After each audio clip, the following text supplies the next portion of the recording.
to Focus Today. I'm your host, Perry Atkinson, and I'm always delighted when I get to sit down with somebody that I have high regard for, and that is Tom del Beccaro. He's an author of a new book called The Lessons of the American Civilization. It's not a big book, but it is a powerful book, and I think it's a kind of like a manual. It's kind of like a school book. Check it out. And he's also the former chairman of the California Republican Party, so he and I share the same dirty T-shirts. The author of two historical perspectives, The Divided Era and The New Conservative Paradigm. He's also the columnist for Fox News, Fox Business, Epoch Times, and the publisher of politicalvanguard.com. And that has a website. Tom has a website, tomdell.com, and there's the picture of that landing page. He's one of the great thinkers of our days.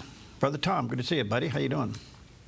I'm doing great. Thanks so much for your kindness. And we launched today a group called Californians for Election Fairness, electionfairness.com. That's electionfairness.com. Join us as we work together with other groups to defeat Prop 50 in California, which of course is the Gavin Newsom, George Soros effort to basically over gerrymander California and remove all Republicans. Yeah. Almost all.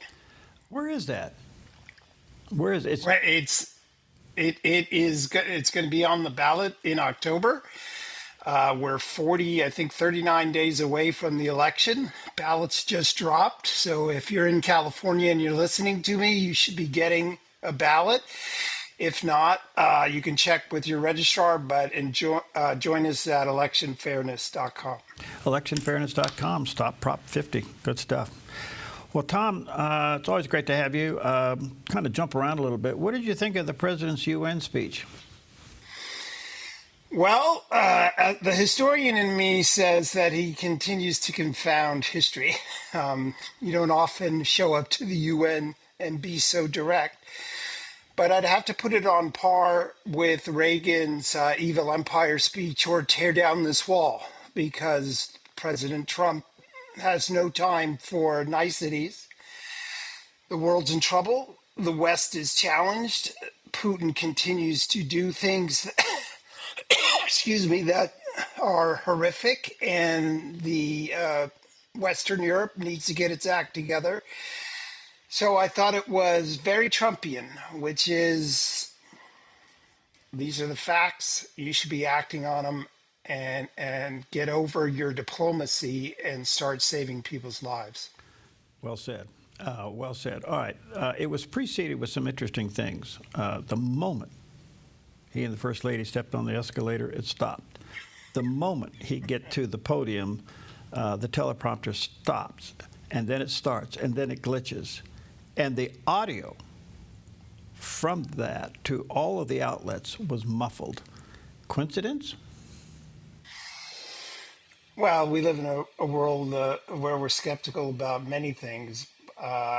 Look, the UN is lost its way. It was, keep in mind the United States was isolationist up till 1920.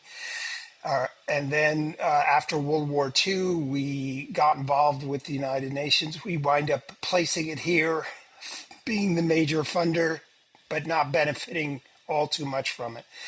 So nothing would surprise me when you ask if it's a coincidence. Yeah. President Trump had an amazing state visit in the UK with the King. It was astonishing. I mean, I look at this, and I kind of like all the pomp. I mean, I just enjoy watching it. But he comes home, and then the UK takes sides with a two-state solution in Israel. What do you do with that?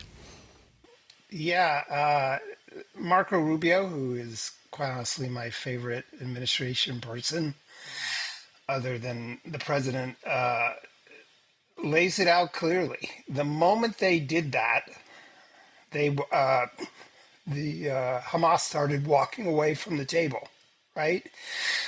When France did it, and now the UK joins them, Australia. And by the way, where is the second state? And then they say, well, Hamas won't be involved in the second state. Really? you're the same people that are telling Israel not to remove them at times. So it's not clarity. It won't work. They gave them a second state in Gaza, right on the doorstep. Hamas took it over and was the proxy for Iran, and we all know the trouble that existed. Throughout his career, after being president, Nixon said there has to be buffer states between Israel and these other states. And a two-state solution doesn't provide that, so it's not going to work. The deal that was struck between the United States and the UK for business, do you think that's in jeopardy now because of the UK stance on two states? No. Trump's a deal-log, not an ideologue. A deal-log. Okay. All right. That makes that. And he needs the economy to be jumping. The second quarter was revised up to 3.8% today or yesterday. Mm-hmm. So the economy needs to get going, and employment needs to get going. Wages already are. So no, Trump needs these deals, wants these deals. Look, Trump looks at deals truly as part of foreign policy. Mm-hmm. And the more the economy in the West does well, the weaker it'll do in China and in Russia. And that's necessary. So no, that deal's safe and sound. At the same time, after he's received by the king for a state visit, he comes home, the UK says they're for two states. He goes to the UN and he points his finger at all the European countries and he basically said, wake up, your countries are going to hell if you don't stop this illegal immigration. Pretty bold, don't you think? And also stop funding Russia, the two of them together. Mm-hmm. Yes, it's very bold. It is. Remember when Reagan called Russia the evil empire, took hell for that when he said tear down this wall, which some of his staff tried to take out of it, and some of his staff kept it in there. Dana Rohrabacher in particular, former congressman. Yes, very bold, but also true. Mm-hmm. And he had the biggest microphone possible, even though it was muted, as you said. He said to the world, this is simple stuff. Stop funding the Russian war. You know, the first thing England did in its wars with us, two of them, was cut off trade with us. The first thing England and France did in all their wars, and there were many, was cut off trade with each other. Why is Europe, who has a war among its own, funding one side and the other side? That's idiotic. So yes, bold but accurate. What do you think of President Trump's 180-degree turn relative to Ukraine? It's funny. I was listening to the Secretary General of NATO saying he didn't see it as a 180, which is interesting, but and meaningful. But at the end of the day, it's in part an admission that his diplomacy isn't working, but it is also saying, okay, Russia, if this is the way you're going to be, Putin, then I'll start funding the other side, give them the material they need in exchange for them buying oil from us, and you'll lose that way. I think it's a necessary pivot.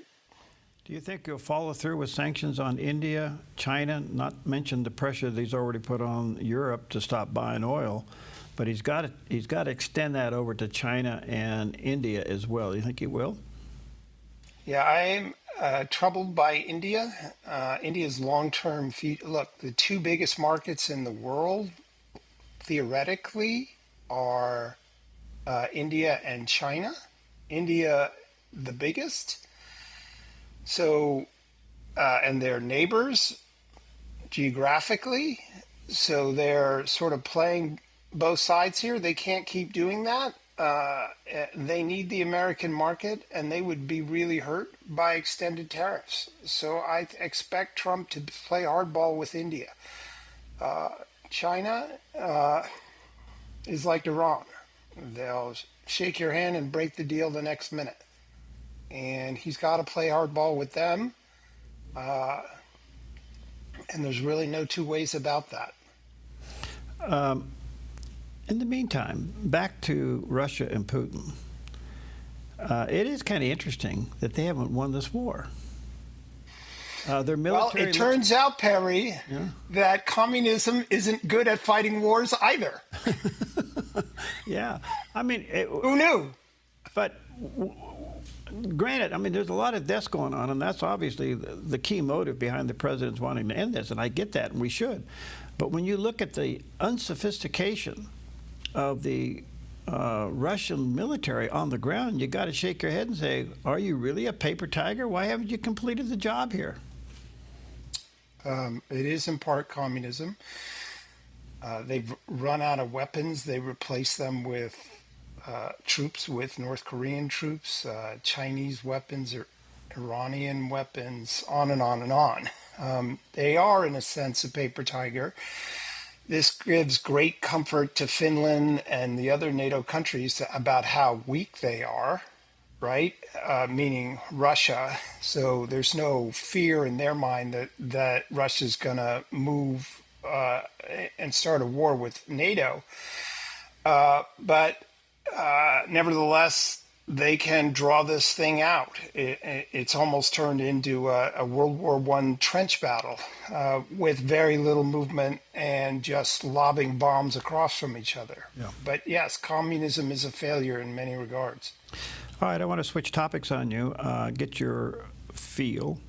Not only Charlie Kirk being assassinated, but his memorial was stunning.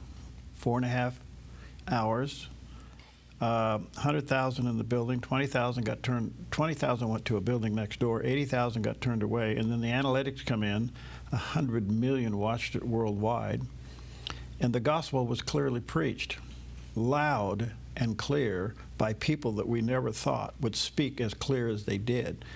I think one of the most stunning moments, and you made mention, was Secretary of State Marco Rubio and what he had to say. It was stunning. What's your take? You and I are old enough. We were alive when Nixon spoke about the silent majority. Mm-hmm. I think what you saw was the silent morality. And what I mean by that is it turns out that most people, humble in their lives, go about their lives and really are more religious, faithful, and caring than you might know in the general media. Remember, throughout all of history, the media is far more, whatever word you want to throw on it, progressive, whatever it is. Writers throughout history were more racy than the average lived lives of families. And I think you saw that on display. You saw the silent majority that really does retain these beliefs. And they need to be jump-started every once in a while. There's little doubt, and I cover this in the lessons of the American civilization, that a rich, comfortable society begins worrying less about the afterlife and enjoying too much of the current life. That's always been true in history. And what you saw, I think this jump-started people back into, not that they didn't know some of these things before, although clearly some didn't, and they're starting to open up to it. But I think every once in a while you need to be awakened. And I thought, and this was a revival, an awakening, again, of deep thoughts. It was said yesterday, the left's greatest fear now is a result of that, where Charlie attracted a lot of young men to come into conservatism and, quite frankly, into the church. Now that his wife is CEO of the ministry, that she most likely will draw a lot of young women in as well, which is more fearful for the left. I don't know if that's the case, but reading an article that I had this morning, that it looks like their goal by the end of next year will be to have an American club I'm talking about Turning Point America, Turning Point USA, in every high school and college campus in the United States. It's a great goal. In history, humans prefer structure over anarchy. They prefer direction over confusion, and they prefer hope over fear. And so once things get too out of control, the analogy I use is you're standing in a smoke-filled room. Do you, excuse me, do you listen to the guy complaining about who set the fire, or do you listen to the person who says, I know the way out? And socialism has no way out. It has no hope. It feeds off destruction and not necessarily anarchy, but disarray. And so this is one of those moments where people are gravitate towards meaning and structure and a path versus what looks like on national TV night to night as a lack of all of those things. Gosh, that's so beautifully said. All right, let me take a quick break. Let me show our viewers and listeners check out Tom's latest book. Like I said, it's a history book. It's a manual. It's called Lessons of the American Civilization. There's a picture of the cover on the screen there. Also, check out his website, tomdell.com. And we'll take a quick break. We'll be right back.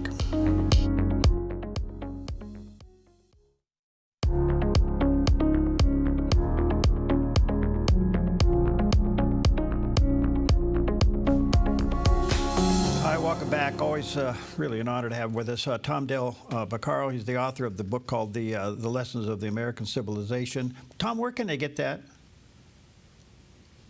Are you there, Tom? Hello? They can go to tomdell.com, or they could go to Amazon or Barnes & Noble. Okay, good. All right. Check it out. It's called The Lessons of the American Civilization. Again, thank you for your time, friend. A couple of quick things before we run out of time. We're heading to a potential government shutdown. I had a congressman on yesterday. The House has passed it. They're looking basically for another 45 days to kind of clean up the CR so that they can get this thing moving. And it has a lot to do with, dealing with a little bit smaller budget. Goes over to the Senate. They need 60 votes. Schumer's jumping up and down. Probably gets stuck over there. You think they'll shut it down this time? Yes, Okay. and they should. Look, we need to get serious in this country. Even the last set of CRs, because there's no budget. It's just every couple of months, we'll fund here, we'll fund there. There's no unified budget. The last 11 months, they ran a $2 trillion deficit. We can't keep doing that. And Social Security and Medicare are going to be on the chopping block in about 8 years if we don't stop that. And so people have to make a choice. Do you want Social Security and Medicare, or paying for those here illegally, or paying for high-speed rail, or on and on and on? And these are going to be hard choices. For decades, we've talked about hard choices to come. Well, the decades have run out. We're actually here. The next president is going to have to deal with saving Social Security and Medicare, because they're going to be in so much trouble. And Republicans should go about stopping it now. And they should not be fearful of doing the right thing, because the left is so far left on so many issues that they shouldn't be fearful about doing the right thing, because they still can win elections by doing the right thing. Yeah, I think you make a good point. One other question. There's looming possibility of former FBI Director James Comey will be indicted. I know that they're up against a statute of limitation clock here. What's your take? Two things. He's admitted he lied. He broke the law with regard to stealing government confidential documentation and leaking it. He admitted it. If you did that, Perry, we wouldn't be having this discussion. Right. On the other issue of lying to Congress, it's very clear that he lied to Congress. So he broke the law. He should pay for it. The problem is he did it in Washington, D.C., where it's 98% Democrat. Would he get convicted is the issue. Likely, probably not, because they proved people lying before, and they can't get indicted there. I mean, they can get indicted, but they don't get convicted. And what about Adam Schiff? He's on this list, but I'm trying to figure out, wasn't he given immunity? I mean, what are they going to do with him? Well, he was given immunity, but it's not clear it was very sweeping. So the way this gets challenged is you charge him, and then he says, well, here's my immunity. And then that immunity is challenged in court. Did Biden really know that? It's a difficult row to hoe, but that's the process. Of course, Fauci lied repeatedly, was given immunity, but was his the auto pen? So the only way to actually decide how this immunity works is for a defendant to put it up and say, I was given this, and then that is challenged in court. That makes sense. What do you think of the former vice president's book of confessions, i.e. Kamala Harris? I have a piece out in Fox today. You can get it at politicalvanguard.com. I think it's an end-all, not a tell-all. Wow. Look, she has only herself to blame. She has never been an actual good politician. She's been fortunate. She got Willie Brown to help her out, and he gave her sage advice. And the higher she got, the more she ignored him, to her detriment. She's never worked the voters. When she was in California, you know this, California is two different states. It's north and south. Mm-hmm. The majority's in the south. She never went down there to earn her keep. She didn't make alliances, right? So when she ran for president in 2020, she was polling fourth in California. Fourth. She was losing out to Elizabeth Warren. If she had been polling first and locked up the 490 plus delegates, and they knew that was coming in March, she would have been taken seriously in Iowa. I was the first in the country to say she wouldn't even enter Iowa, and she didn't. And at the end of the day, her biggest problem is that she's not good at politics. And she has nothing but herself to blame, and this is a swan song, not a phoenix. Good. Governor Newsom, obviously he's running for president. There's no question about that. But is he electable? You know, it's interesting. On my podcast, Politics in Perspective, I had a long-time California journalist, Carla Marinucci, who is on the left. And we had a lively discussion. People can get it at politicalvanguard.com. And she doesn't think so. She thinks he has put himself too far to come back to the electorate that exists today. I think he's got 50-50. He's leading in the polls now among Democrats. The question is, has he peaked too early? He may have, but I think he may get the nomination 50-50, but he's too far left at this stage to come back. In addition to California being horrifically run and everything wrong with it that you can imagine. Yeah, I just can't imagine that's not going to be thrown up in his face wherever he goes. And again, Perry, I bet 50 cents on Joe Namath when they were 17 and 19-point underdog, and I took no points, and they won.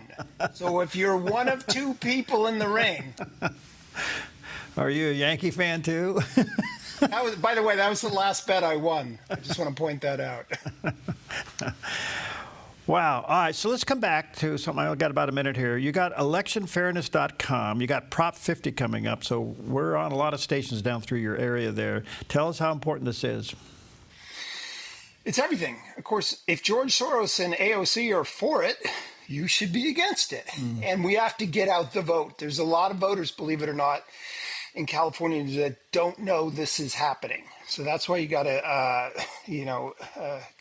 electionfairness.com, join our effort, get the information out, help us contact other voters. But look, their only hope is to take back the House and start impeaching Trump and God knows what else. You saw Hakeem Jeffries say he's going to go after anyone who helped Trump. Unbelievable. That's what they are.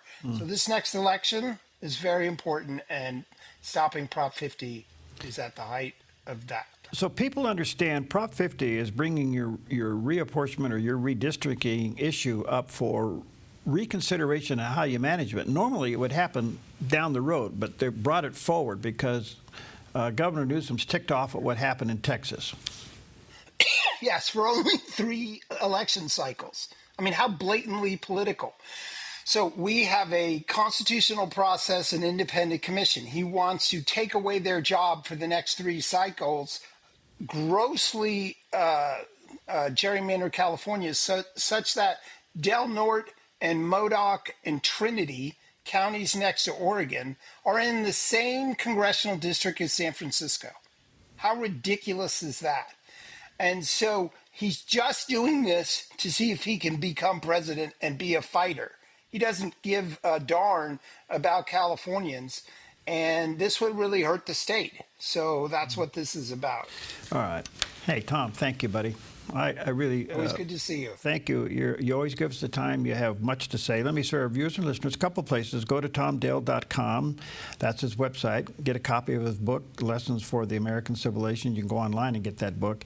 And then if you are in California, and all our friends down there, go to electionfairness.com and get involved in this and make people aware of Prop 50 coming up on your ballot here in a couple of weeks.